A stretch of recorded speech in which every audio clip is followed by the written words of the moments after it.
Well, more Texas businesses welcome customers back today for the first time in weeks.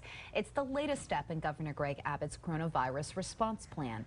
He joins us live this afternoon to talk about what comes next. Governor, thank you for joining us this afternoon. My pleasure. Thank you so much. So tomorrow, a water park out in Houston, it says it's going to reopen, even though you have not given the go-ahead for them to do so. Do you think your response, the Dallas salon owner, has encouraged other business owners to violate your executive orders? Well, listen, we are talking to these operations to make sure they do comply. Listen, they subject themselves to potential litigation as well as potential licensing-based issues if they fail to comply. And so it's a potentially business dangerous process for them to proceed forward, knowing that they are subjecting themselves to litigation if they open up and anybody contracts COVID-19. Authorities said large events this year, they're unlikely, including football. But the city of Austin, it can't cancel UT football games. However, you can. Have you been having any conversations with UT or the Big 12? And do you think there will be college or high school football this year? So listen, I've talked to the athletic director at the University of Texas as well as the person in charge of the Big 12 in addition to both pro and college teams. And what we are learning, and so you can see the pathway, it is this. And that is, as you may know from my most recent announcement, pro sports teams can begin the workout process in June.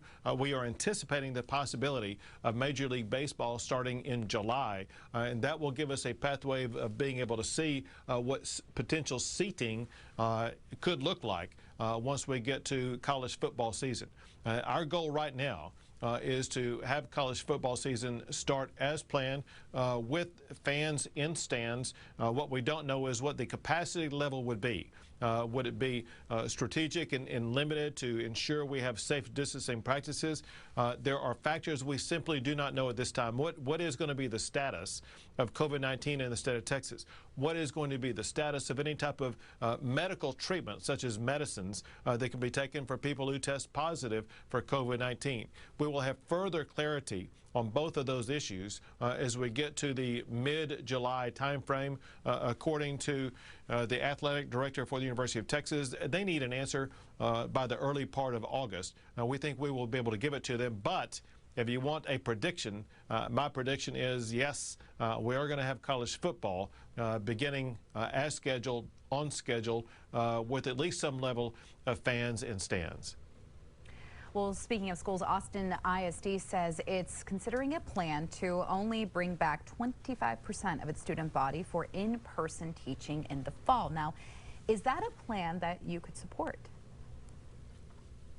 So what we want to do, and we're working with Mike Murat, the head of the Texas Education Agency, our goal is to have schools open up as much as possible to be as normal as possible for the children. It's so beneficial for children and for students to be able to have that in-classroom experience with their teachers and with their fellow students. But we also understand the need to put health and safety first.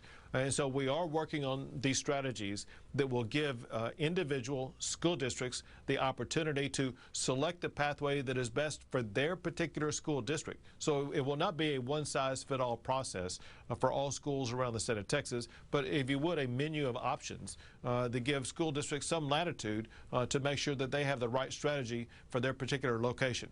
That said, again, as we see the progress of COVID-19, whether it be a containment or an expansion, it's important that we all remain flexible, but if at all possible, it would be in the students' best interest for them to be able to return to the classroom.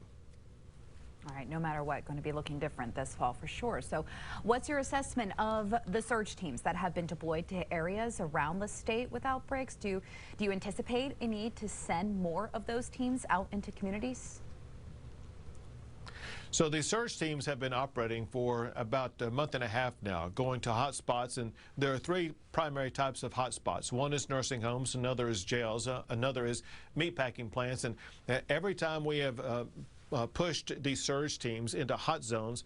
They've met with very good results. What happens is over the first week you will see a massive increase in the amount of tests as well as the amount of people who test positive, and then after about 2 weeks you see a decline in both test and those testing positive, and you see a containment of the problem. And so every time we have done this, it has been very successful. It just takes a week or two to get through the process. And what we do anticipate is as we continue to open up the state for doing business, there will be some other hot spots that arise. But because we have the system perfected the way that we do, we think that we will be able to contain hot spots in Texas as we move forward.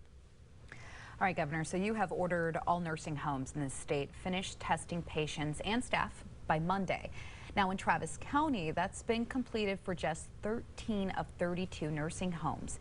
Do you believe all counties and nursing homes will meet your Monday deadline?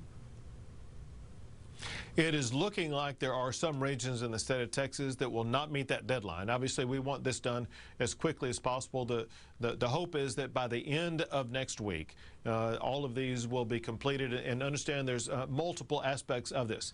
We want all residents as well as all staff tested. We're also working with the National Guard as well as some other agencies to go in and to sanitize and to clean these nursing homes in ways that eliminates the COVID-19 germs in those locations so that those locations remain safe places for the residents to live. Do you think this will be a one-time round of tests, or do you plan to follow up with additional tests later this year? Listen, this is a couple of things about this. Remember this, and that is what we're dealing with here is the most vulnerable population. And so we need to have ongoing operations to protect the most vulnerable population. More than 70%, almost 75% of those who lose their lives because of COVID-19 are age 65 and older, especially those with some other comorbidity conditions, and those who live in nursing homes. And so we want to go in and to address the nursing home setting in particular to make sure that it is as safe as possible. When we do that, we will reduce the number of fatalities in the state of Texas, which, by the way, is one of the lowest among all states in the United States, but also just save lives, keep people healthier, reduce the number of people testing positive for COVID-19, but also, just as important, we want to try to create a setting where family members of the people in nursing homes will soon be able to get to visit their family members who reside in these nursing homes. All right, Governor, that's all the time we have for today. We appreciate you taking the time to join us on KXAN News at noon.